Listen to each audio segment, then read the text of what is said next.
Alright, recording. This is for bank security setup system. Makes your banks really difficult for people to crack. If you're a beginner and have never worked with banks before, this is not the tutorial for you. This is going into it assuming that you know how to set up your own banks, at least in a very basic manner. The one thing that you will need to do is make sure that all the values that you save into your bank are saved as integers. I guess you could use reals as well. Stick with integers.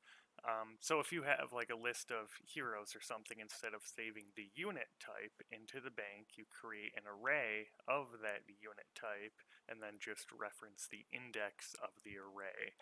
So hero type array 1 could be a Blade Master, array 2 is a Tauren, etc. The reason we want integers is that we're going to do a whole bunch of really weird math to it, and that creates kind of a basic key for us, which is step 1. Step 1, we're going to have a global variable array. I named mine check math, and these are random integers. We want them as random as possible while still being consistent game to game and forever, because if you ever change one of these values, it's essentially changing your key, and banks that already exist will no longer match when they are trying to decrypt themselves. I don't really use anything that's easy to fetch. I'll use the dialog box width, which you could use Control F to find if you have all my triggers open. Distance between points on a map is a really good one to use. Number of behaviors on a unit. Part of my setup is that this Emperor Mickey dude, I apply a whole bunch of behaviors to him while the game is loading and then remove them. So you can't just like have a trigger in game that counts the behaviors on the unit. It's something that only exists during game loading. Day length in game seconds is just a random number. List items on a dialogue. Midpoint of some random region. You don't have to know any of these numbers. You don't have to write them down. You don't have to calculate them. You don't have to pretend they hold any importance. You just need to make sure they're consistent game to game, and the more obscure you can make them, the better. You do not need a dozen of them. I wouldn't suggest using less than 8 though, because these cycle through later, and if you have too few of them, it's pretty easy to pick up on the pattern. You could use as many as you want. If you want 100, it really doesn't change how anything else works. I just settled on a dozen because it's a large enough number. And again, any number. Life regen is a good one. Part of the behaviors I apply to him add armor and life regen. It adds both flat values and percent values, so each stack increases exponentially based on the last stack. Again, I don't need to know these numbers. You don't need to know these numbers. They're saved. That's all that matters. One of the things we don't really want here, though, is a negative value, so I convert them all to positive values if they are negative, and if they're over 200, I just reduce them.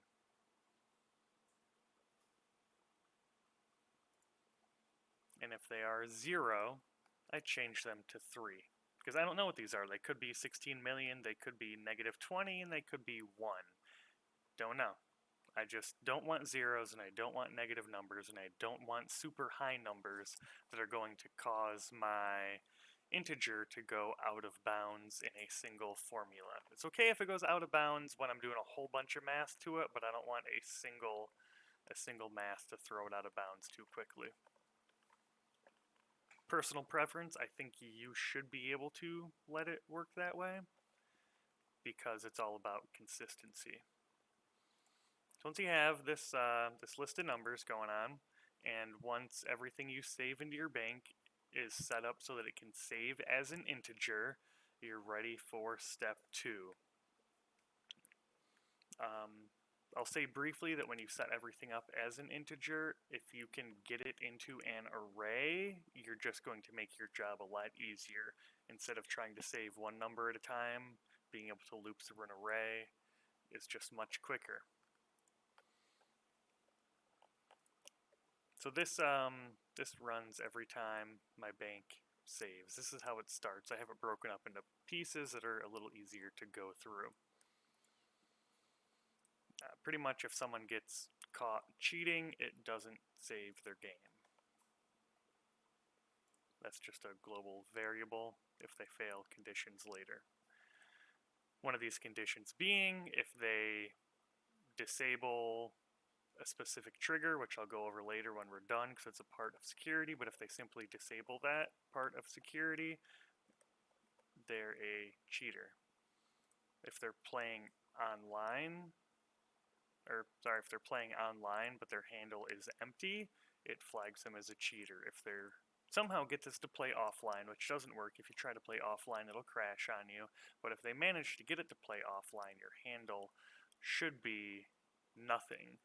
A common cheat people will use is spoof their handle into an offline game and then use offline cheats in that game. And unless you have a trigger set up like this, you will not catch them doing that. So their handle will still save properly if you use their handle as part of your key. So you don't want to do that. And I have this, so they can't just like Control F and delete this. I have this hidden in like a dozen places in my map, and I have it hidden in all of my mods as well. So then they have to go through and find all my mods and download my mods and delete these lines from my mods. Just a giant pain in the ass because I have like 4 separate mods attached to my map. And really the goal here is just to be a pain in the ass because nothing is secure. It's all, you can open my map right now, find all this stuff, and do all this stuff. The goal is just to make it super annoying to do. So if you don't find every single one of them, what happens is I just play a sound that crashes your game because it's a repeat forever sound. It uses up all your memory, crashes your game. It is annoying. This will only ever happen if someone is doing something that is considered a deliberate cheat. These things can never happen on accident. It is someone screwing with my game files, it crashes their game. Now you have to reboot the whole thing and start over again. It's annoying. It takes time until you find every single one of them. At the beginning, we do a bank hard check. I'll go through that later when I'm going through the variable checks as well. It's super important to bank security and map security. So assuming you're not a cheater, you're going to pass all of these, no problem. Those are only for people that are opening up my game and trying to physically alter stuff.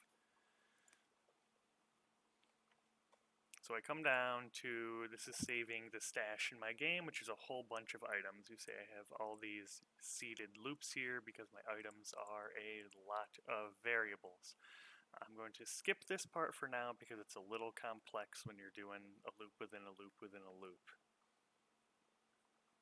We'll come down to statistics where a lot of them are just basic loops. Starting with our currency, which is gold, lumber, honor tokens, and Glorn bucks.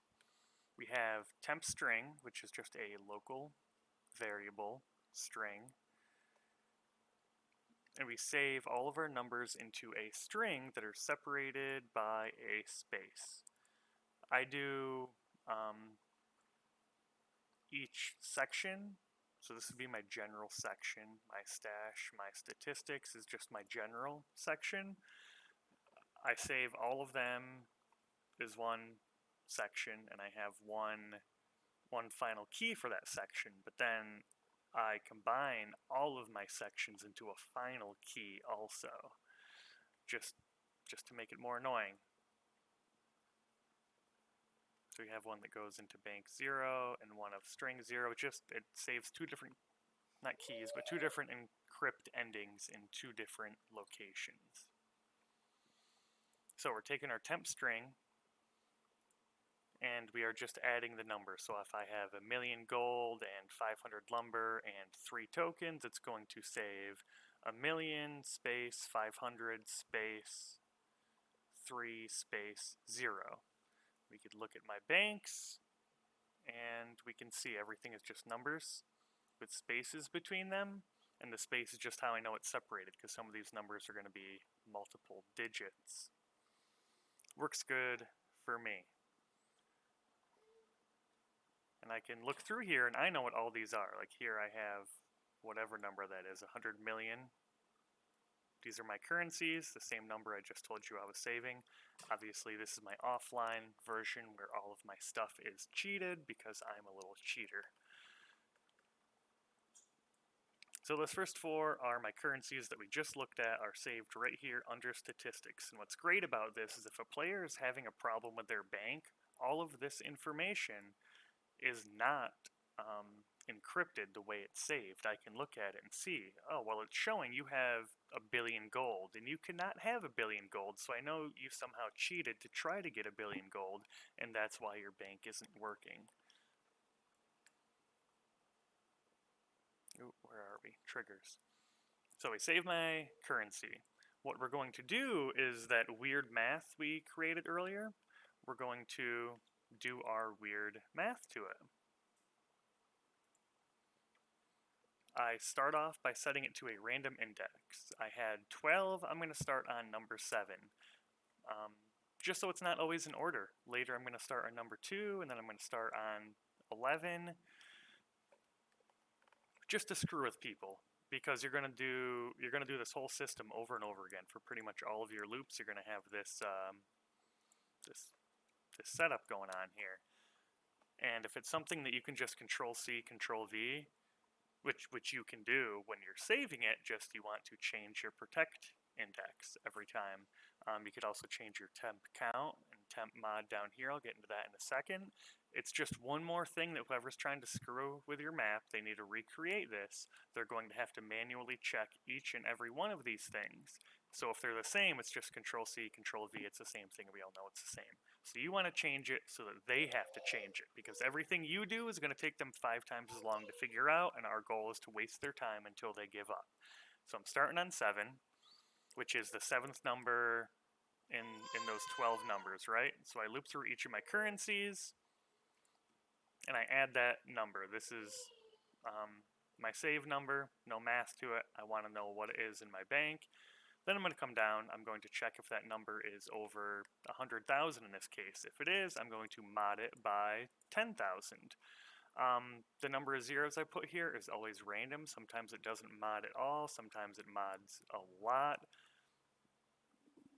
It's just one more weird math that is done to the value that they have to check each of these numbers. Now they have 3 numbers every single time they have to check and make sure they're consistent if they're copying and pasting it. So now we're going to do the math. By doing the math, I take my currency. If my currency is 1 million, I'm going to add, you could mix this up however you want if you understand what's going on here. I'm going to take my bank check math, which is protect index 7, bank check math 7 plus 1, so it would be index 8, which might be, say, my dialog width or whatever. And I'm going to multiply that, the total of that, by my check math protect index, which would be 7. I don't know what these numbers are. I don't know what they come out to. I don't need to know that. I just took 2 random numbers and did math on them. And then I do the same thing for my master key. Doesn't have to match, I just chose to make it match because it was easy enough for me. If you want a little more security, you could change these numbers too, as long as when we undo it later, you're undoing everything in the same order. Not even undoing, we redo this. So we don't undo any of this in our triggers, we just do it a second time and make sure it matches the number we have saved. So I do that weird ass math, you don't need to know what it is, and then I just modify my protect index plus 1. So it goes to 8 the next time I do math to it. So this happens 4 times, so I'll do protect index 7, 8, 9, and 10. And if my protect index gets over 12, remember my array size was 12, I set it back to 0. If you notice in my triggers back there, I don't have a 0, I just have a 1, so this variable has a default value that's set. I think it's like 12 or something weird. It's just one more thing that if they're searching here, they don't know what that value is. Now they have to go look up that value one more time when they thought they were done with this.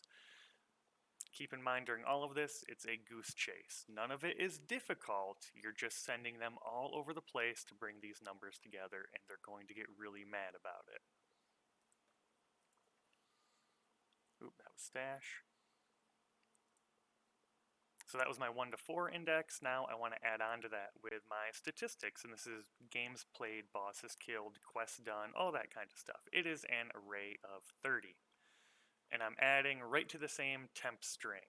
If we look back at my code here, these first 4 are my currency, and then we start with statistics 1 right here. I have 303 games played. I don't honestly know off the top of my head what the rest of these are, but it goes on for a long time. There's a lot of numbers to be saved.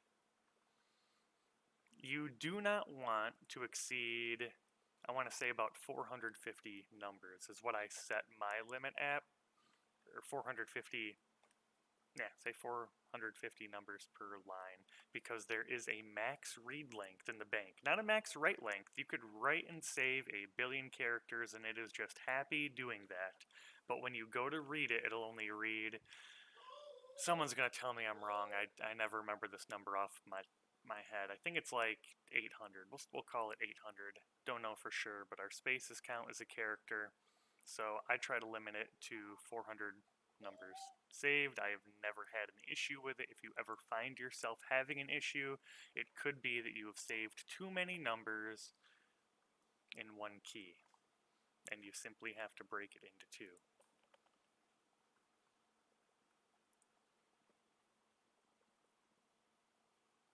So I'll do like an array of 40 or something. For a lot of them is where I cut it off. For my stash, I have it saved as 9 different. Each tab is its own, so this would be 24 by 9 would be a single line, and each of the 9 is 9 different sections, or 9 different keys I save it into. Don't forget about this. Oh yeah, that's funny. Alright, so I've gone through all these statistics, right? I saved all of this, I modify my protect index. Now we're going down to bestiary. This is just another protection I use later that I save into the bank. The current synchronous game time. You don't really need to do it. It's just one more, pretty much of those random numbers I use for math, but it's saved in a different location, and it's set in a different location for the sake of being annoying. That's it. It's annoying. You don't have to do this, but you can also do this anywhere. You could hide stuff like this all over your map, and they just have to go find it.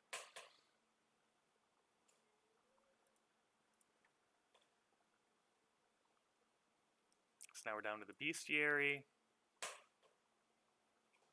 and I'm adding to my string. Same thing we just did up there. You see my temp count is higher now. My mod is higher. I just changed them.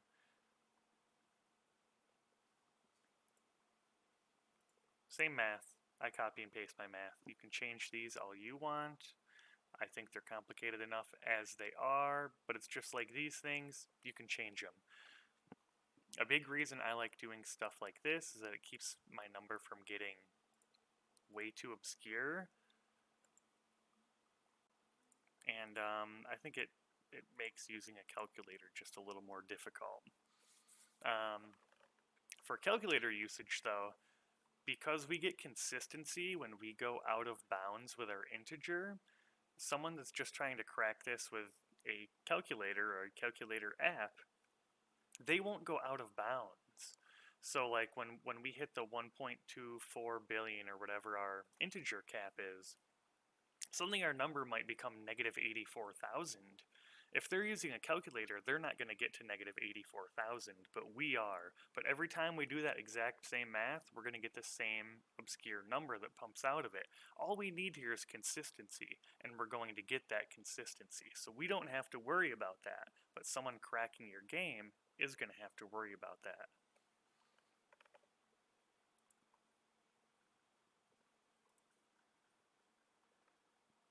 And this is all just the same thing over and over again. If you feel that your temp string is getting too long, you just create a new temp string, right? You can clear out your temp string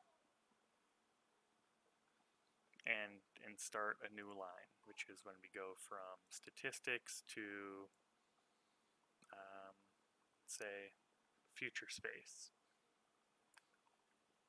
You just clear it, and you start a new temp string, and then you're going to save that temp string as a different key later on.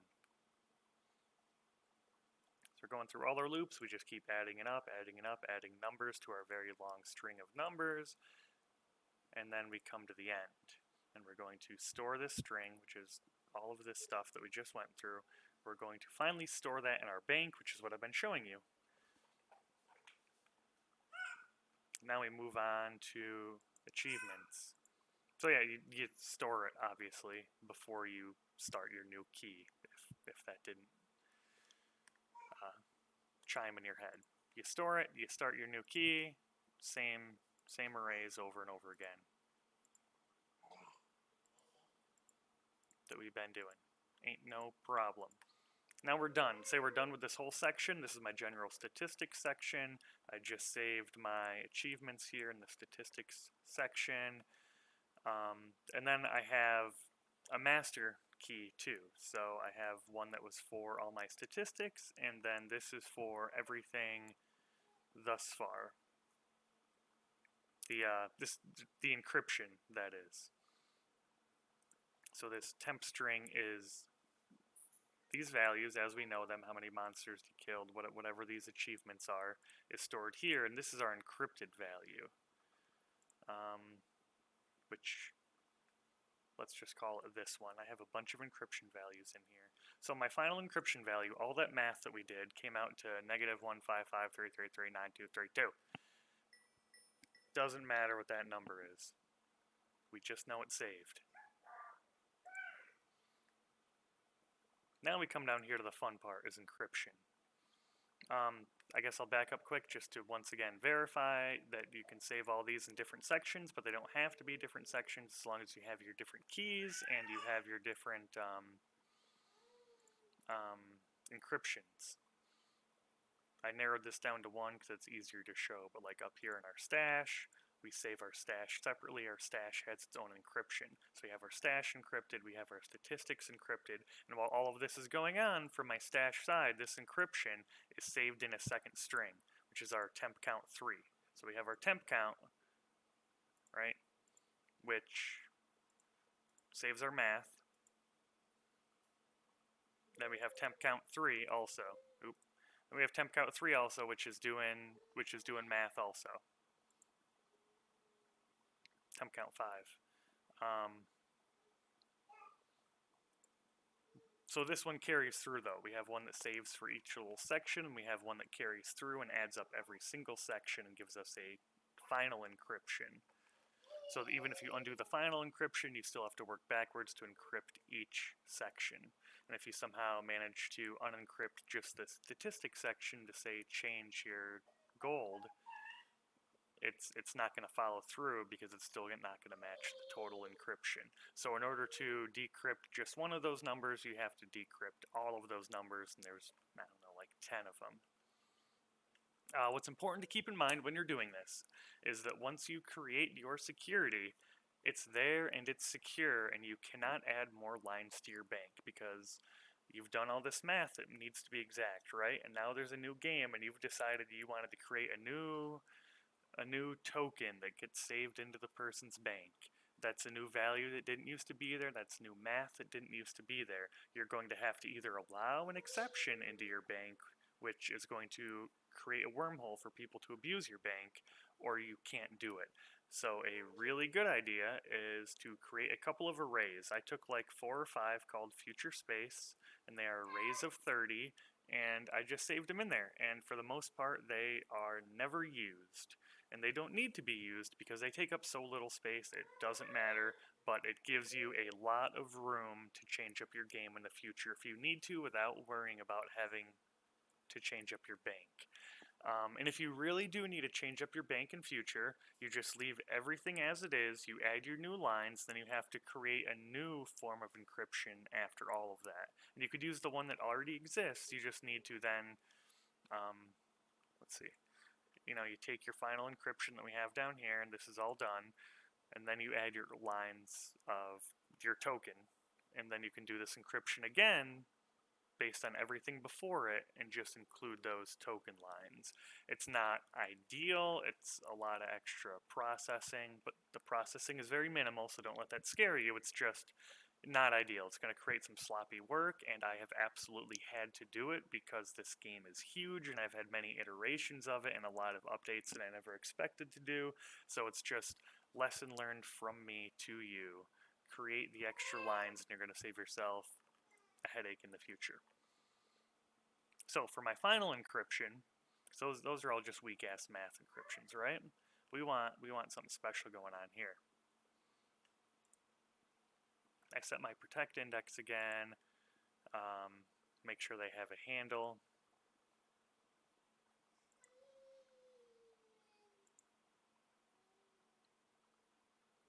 Ignore this part, that means nothing to you. That's just for my offline play so that I can cheat in my own game offline and it doesn't kick me.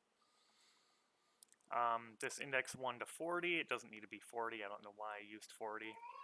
I'm pretty much checking the player's handle though, right? I set temp string to player's handle. So whatever your handle is on your server, I'm checking to make sure it doesn't equal nothing.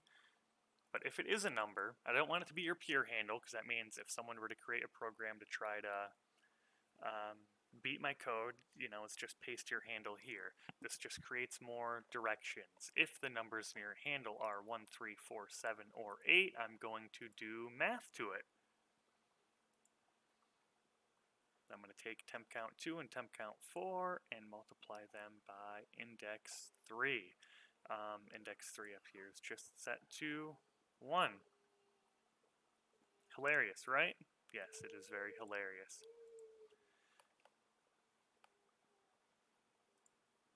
I still do my temp count. If it's over a certain value, I mod it. Same thing we were doing above. Don't pay attention to my type. That's for personal use. Won't affect you.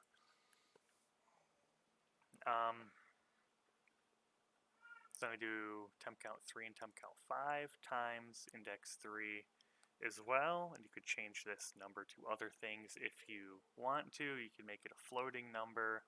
I forget why I changed it to 1. I think it was when I was messing with banks trying to get cross-server play to work. So it's just more math is what's important to take away from this. You don't have to copy. I hope you don't copy me verbatim because I'm explaining everything here in a very open video, and if you copy me verbatim, you're pretty much making it easier for hackers. So come up with your own numbers to fill into these slots. I'm just doing random math. I have temp count 2, 3, 4, and 5. These are all my different protects that I've used coming through here. So you have my temp counts that I modify each time. One is for each section and one is for the final key. You don't need 5 like I have, okay? I hope you're all following enough to be able to modify this to your own needs. So I take my 3 and 5. If you only have 1, you only need to do 1 of these. I have 4, so I do 4. I'd suggest using like 2 though. So I do my random math to them. So when I multiply this by index 3, there we go, is when I take my my index 3 and I'm modifying it by this number. So if your handle is 1, I'm taking 1, I'm multiplying it by index 3. 1 times 1 is obviously 1. But I'm adding it, so it's going to be 1 as the base. I'm going to add 1 to it. So the next time this runs, for every 1, 3, 4, 7, or 8, this is going to run.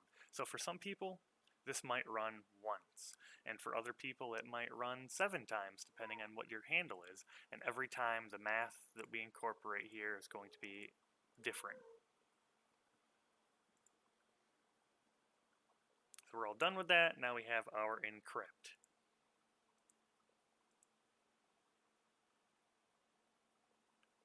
and that is I think that other number I showed you. Yeah, encrypt and encrypt 2.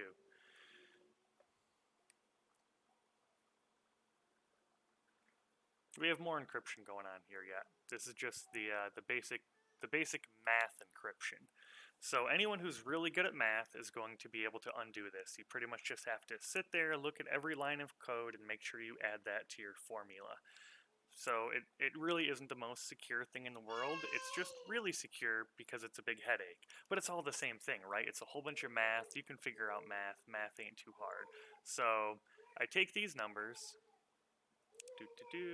come down to my save encryption. This is just the encrypt part, the same thing we just saw, but I have a few more steps to it. This is where I use that timestamp that I'd set earlier that I said you don't need to set. This is where I use it. I just do more math based on that.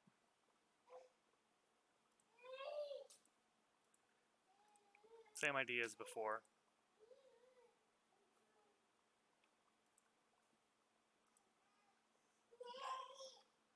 I mean, well, same idea as the handle, I guess, but I'm using that timestamp for it.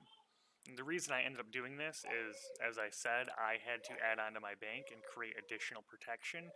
That's what this is. I just kind of copy and pasted my handle bit and used this timer for it instead. It seemed to work for me. Oop, auto-saving. This might freeze for a second.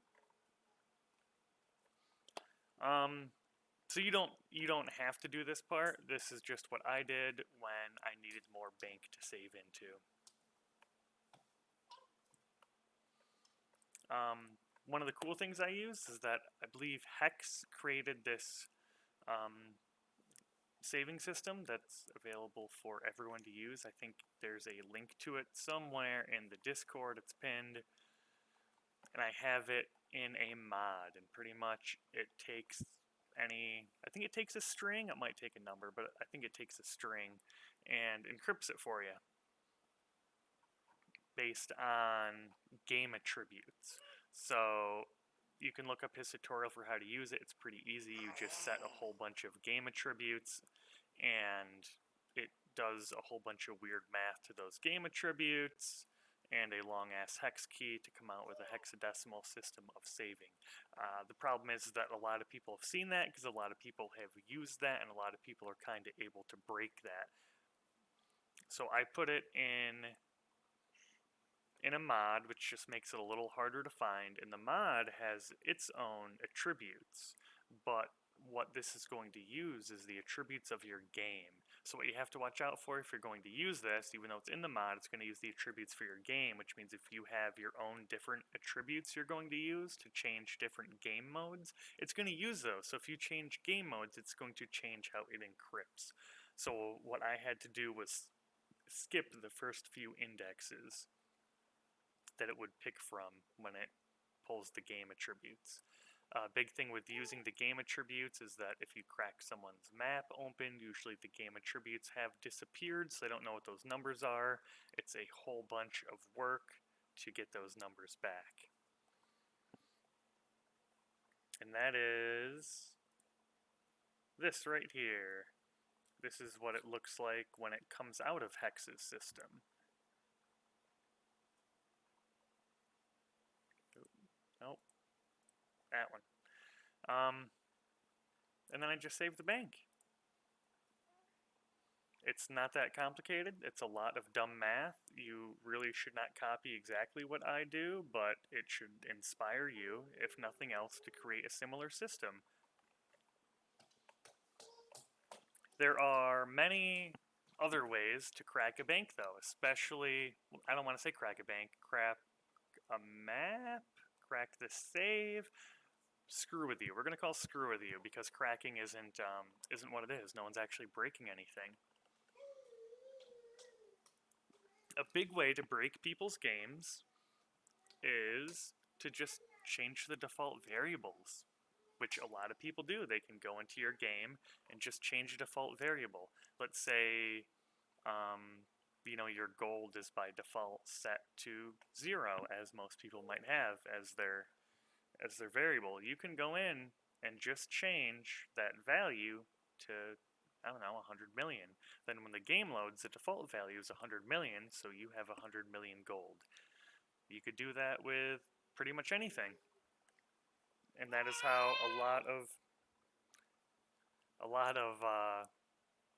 people are able to break games easily that think they have a secure map. It is completely, or a secure bank, it completely bypasses any bank security you might have.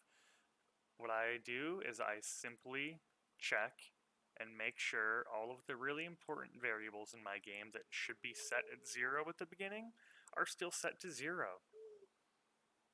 And this is before banks load. Once your bank loads, it overwrites everything.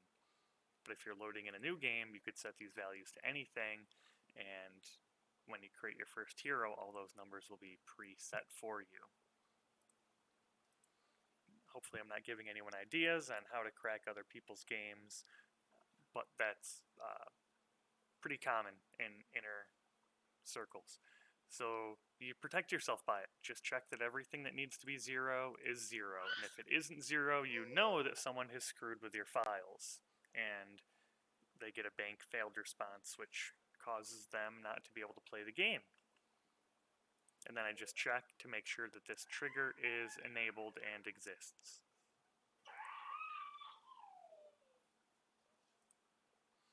Then I have a bunch of hard checks. This is probably the most difficult security to add, but also probably the best. And what you need to do is figure out things that shouldn't exist in your game. Like, if the player is level 50 in this case, their statistic 26 cannot equal 0. I forget what 26 even is. Maybe it's like quests or something like that, total quests, I don't know. But you can't start with a level 50 hero. You must complete parts of the game before you can reach level 50. So if that happens, I know that you've cheated. If you're level 50 and have earned less than 45,000 experience, that's impossible. You cannot obtain level 50 without getting the experience to go there.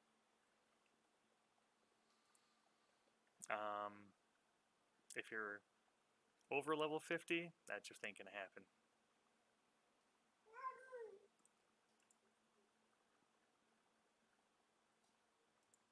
So, pretty much you need to figure out for your game though stuff that won't happen. There's certain quests in my game that are chronological. You can't complete this quest without completing that quest. You can't unlock this feature without completing a certain quest. You can't get items over a certain tier without progressing certain things. Your hero stats cannot go over a certain level. And I literally used math to figure that out so that my dumbass counting can't accidentally screw it up, and I just added a little bit of buffer in there. But yeah, if your total stats are higher than you can achieve in the game, it triggers you for cheating. If a single stat is higher than you could achieve in the game, it triggers you for cheating. These things cannot be done in the game.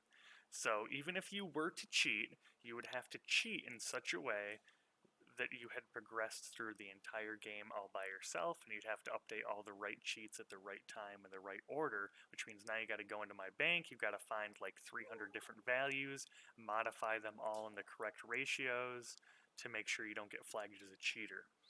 I have had someone in the Mapster Discord actually brag that he was able to crack my map, and the way he had done it was with a memory cheat. It pretty much like freezes your game for a minute, takes a snapshot of what's in your RAM, and allows you to modify those values. And he was trying to go through and he was modifying I think the experience gained or the level every time he had beaten a monster and that reward was given out.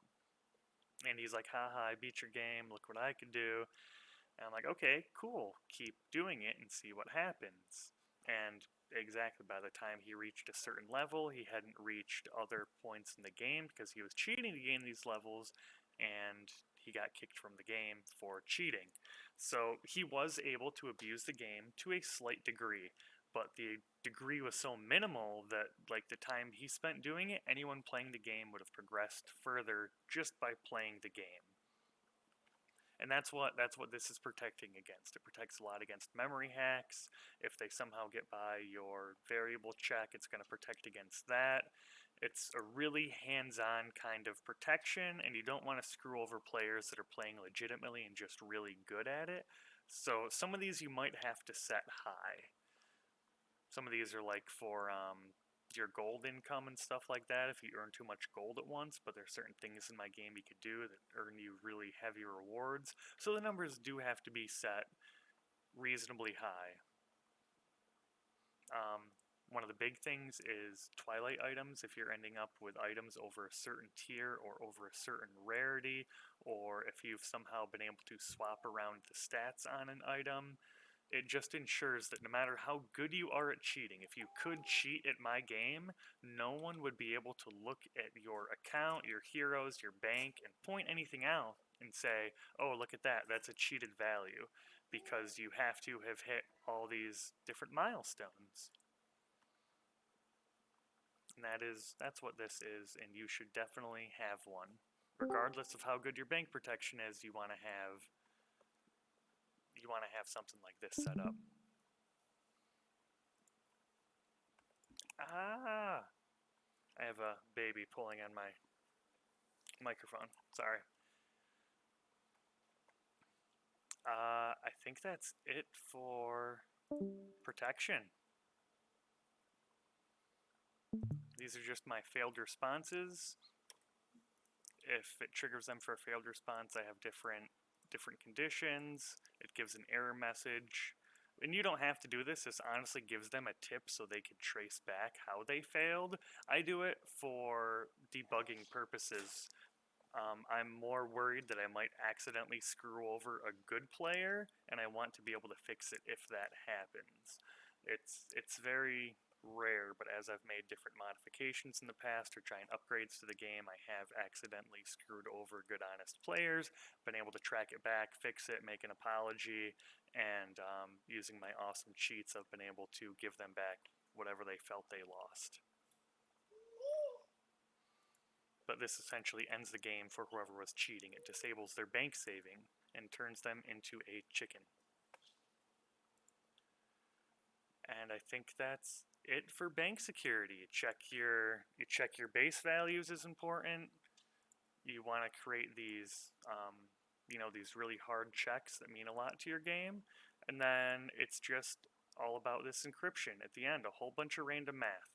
And it's all doable. All of this you can work around. You can set up a system and redo all of this math in the exact order, because that is what the load bank is. When you're going to go back, that's what I should explain. When you go back to load it, you're not doing anything backwards. You're not starting from the back and working your way forward.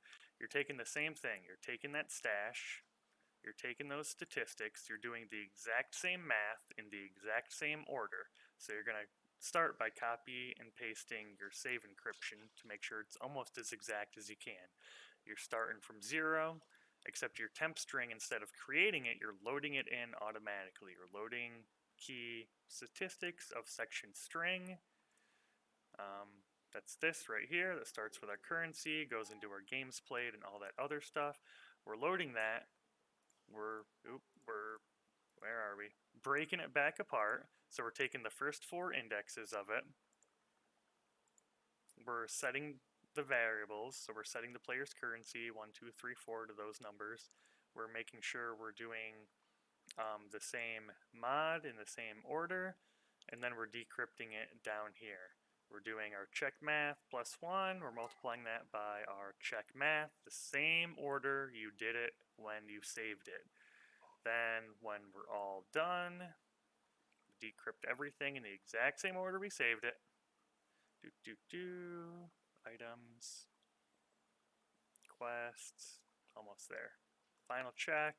So you get down here, again, the same decryption you did for your handle, you're doing it again in the exact same order. Everything has to match exactly. And when we're finally done, we're just going to check that our final number matches that saved number. We do all this, we're going to get math The Encrypt 2 is going to come out to negative 15533393232 again. And as long as it matches that, we're good, and your bank is passed, everything loads properly. And this bank system has been in place for like 4 years now. This game was the second most played on the arcade for a couple months when it released. It stayed in the top 5 for probably a year. It was in the top 10 for like 2 years. No game on the arcade has ever had more incentive for players to crack the bank on. I try to offer honest rewards so that, playing it feels rewarding. Also, you don't want to make someone grind something 10,000 times for an item, and I do my best not to do that. But it's nothing has ever been more rewarding for cracking a bank, especially in the heyday of this game when there were 10,000, 15,000 unique players.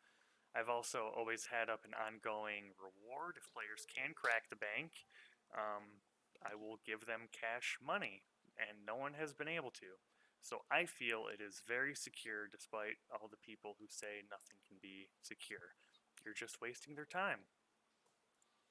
Alright, thanks for watching. Hopefully this turned out better than it sounded in my own ears. See ya!